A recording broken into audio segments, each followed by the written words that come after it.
Hello बच्चों, नमस्कार। कैसे हैं आप लोग? आई होप आप लोग बेहतरीन होंगे। प्यारे बच्चों, आज के क्लास में हम लोग देखेंगे क्लास 7 सिविक्स का चैप्टर नंबर 1, जिसका नाम है बच्चों समानता। और आज के क्लास में हम लोग इस चैप्टर का सभी प्रश्न उत्तर करने वाले हैं। तो चलिए बच्चों, आज के क्लास को हम लोग शुभारंभ करते हैं, स्टार्ट करते हैं बच्चों। तो यहाँ से आप लोगों का अभ्यास का प्रश्न शुरू होता है और इसमें आप लोगों का 4 ही क्वेश्चन दिया गया है, लेकिन चारों के चारों क्वेश्चन बहुत ही इंपॉर्टेंट हैं। आप लोगों को इससे एक क्वेश्चन आपके एग्जाम में भी देखने को मिलेगा। बच्चों देखिए, आप लोगों का फर्स्ट क्वेश्चन कहता है, लोकतंत्र में सार्वभौमिक वयस्क मताधिकार क्यों महत्वपूर्ण है। तो बच्चों यहाँ पर देखिएगा, एक नया वर्ड आया है बच्चों, सार्वभौमिक वयस्क मताधिकार। ये क्या होता है, पहले हम आपको ये समझा देते हैं। तो बच्चों देखिए, यहाँ पर दिया भी गया है, सार्वभौमिक वयस्क मताधिकार का मतलब होता है यह लोकतंत्रीय समाज का अत्यधिक क्या है, महत्वपूर्ण पहलू है। यानी कि इसका अर्थ होता है बच्चों कि सभी वयस्क, यानी जिनका भी 18 वर्ष है या उससे अधिक आयु है, उस सब नागरिक को वोट देने का अधिकार है, चाहे उनकी सामाजिक या आर्थिक पृष्ठभूमि कुछ भी हो।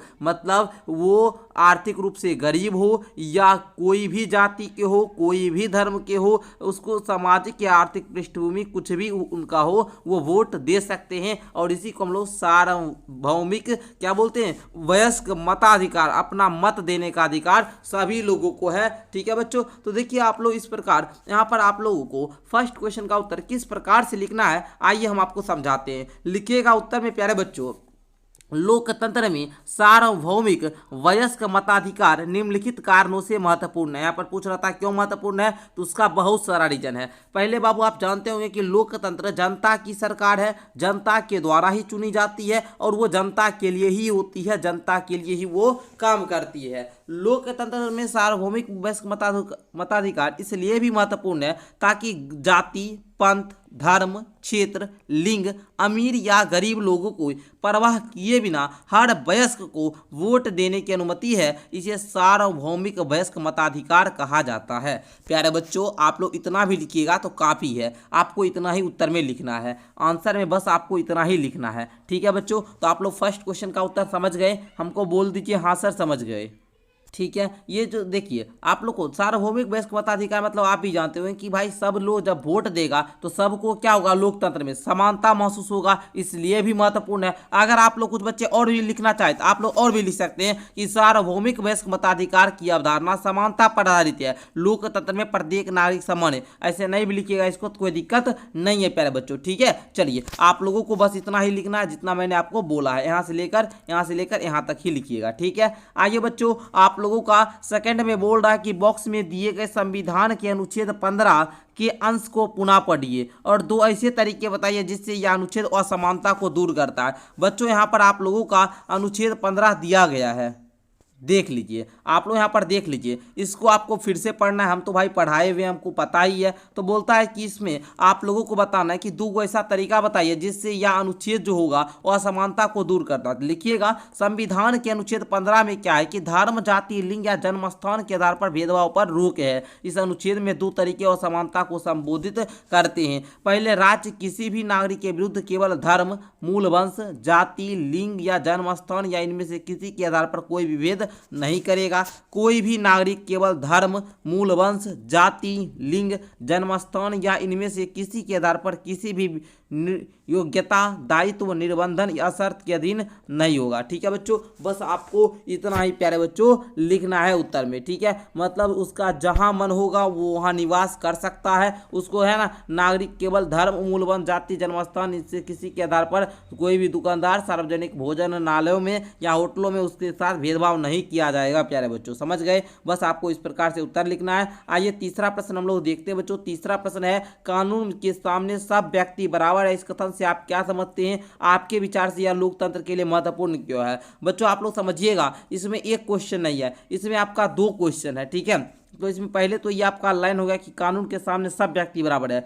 इस कथन से हम लोग क्या समझते थे, इसमें आप लोग लिखिएगा कि कानून के सामने सब व्यक्ति बराबर हैं का अर्थ ये हुआ बच्चों कि देश का कानून जाति, धर्म, लिंग या आर्थिक स्थिति या सामाजिक पद के आधार पर भेदभाव किए बिना सभी नागरिकों को समान रूप से लागू होता है। यानी कि प्यारे बच्चों, किसी भी जाति का हो, किसी भी धर्म का हो, किसी भी लिंग का हो, आर्थिक स्थिति उसका कुछ भी हो, चाहे वो समाज में कोई भी पद पर हो, चाहे मुखिया हो या फिर किसी भी वो सामाजिक पद पर हो, उसके आधार पर उसको भेदभाव किए बिना सभी नागरिक पर कानून जो है, ये कानून सब पर समान लागू होता है। अगर वो भी अपराध करेगा तो उसको भी प्यारे बच्चों क्या सजा होगी। उसका जाति उस समय नहीं देखा जाएगा, उसका धर्म उस समय नहीं देखा जाएगा। अगर वो गलत काम कर रहा है तो उसको सजा मिलेगी। यानी कानून के सामने सब व्यक्ति बराबर है। ओके बच्चों, आपके विचार से लोकतंत्र में महत्वपूर्ण क्यों है मेरे भाई? तो बच्चों बोलोगे आप लोग।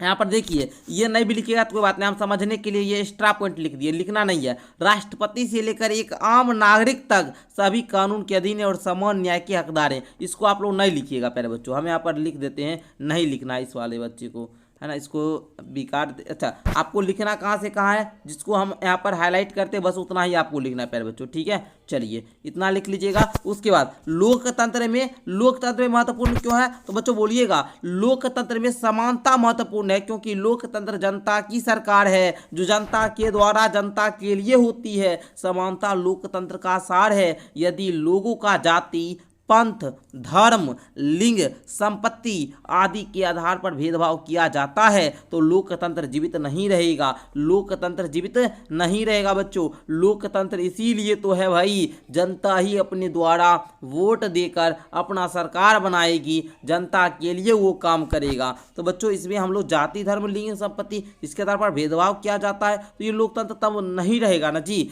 इसीलिए तो लोकतंत्र है ना। अपनी जाति, धर्म, आर्थिक स्थिति, शैक्षिक स्थिति आदि के बावजूद हर व्यक्ति को दूसरों के सामने सम्मान के साथ व्यवहार करने का समान अधिकार है। प्यारे बच्चों, आप चाहे पढ़े हो, लिखे हो, कुछ भी किए हो, आपका आर्थिक स्थिति किसी का गरीब भी है ना जी, किसी कोई आर्थिक रूप से कमजोर भी है तो उसके सामने भी आप समान रूप से व्यवहार करोगे, है ना, ये बात कहा गया है, ठीक है। चलिए इसीलिए तो आप लोग को अभी लोकतंत्र में इतना छूट है बच्चों। चलो देखो, दिव्यांगजन अधिकार अधिनियम 2016 के अनुसार उनको समान अधिकार प्राप्त है और समाज में उनकी पूरी भागीदारी संभव बनाना सरकार का दायित्व है। किसको जी? दिव्यांगजनों को। सरकार को उन्हें निःशुल्क शिक्षा देनी है, बिल्कुल, और विकलांग बच्चों को स्कूल की मुख्यधारा में सम्मिलित करना है।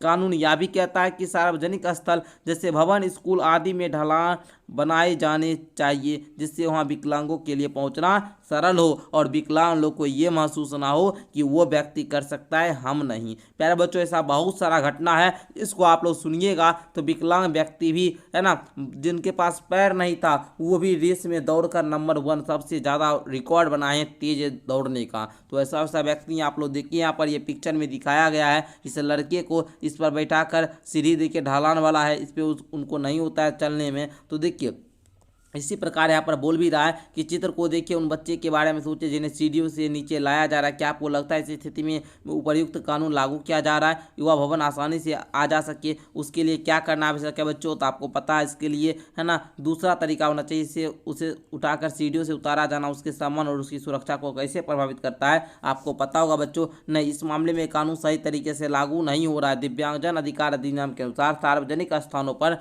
ढलान होना चाहिए, रैंप होना चाहिए, जो यहाँ नहीं है। इससे दिव्यांगजन व्यक्ति की गरिमा, उसकी गरिमा, सम्मान, है ना, समान अधिकार और सुरक्षा प्रभावित होती है। बस इतना ही प्यारे बच्चों लिखना है आपको उत्तर में। आई होप कि आप लोगों को ये सारा प्रश्न उत्तर क्लियर हो गया होगा। मैंने डिटेल से आपको चर्चा किया, सारा कुछ समझाया। बाकी ये चैप्टर काफ़ी मज़ेदार है प्यारे बच्चों, आप लोग जरूर पढ़िएगा, 1 से 2 बार जरूर पढ़िएगा। हम आप लोगों को क्लास 7 वाले बच्चों का ऑनलाइन बैच भी देते हैं बच्चों। लेने के लिए नीचे डिस्क्रिप्शन बॉक्स से मेरा एप्लीकेशन को आज ही डाउनलोड कीजिए, वहाँ से क्लास 7 का कोर्स लीजिए जिसमें हम आपको 599 रुपया में 1 साल पढ़ाते हैं। अभी आप लोग ऐप डाउनलोड कीजिएगा, आप लोग कोर्स ले लीजिएगा। धन्यवाद प्यारे बच्चों।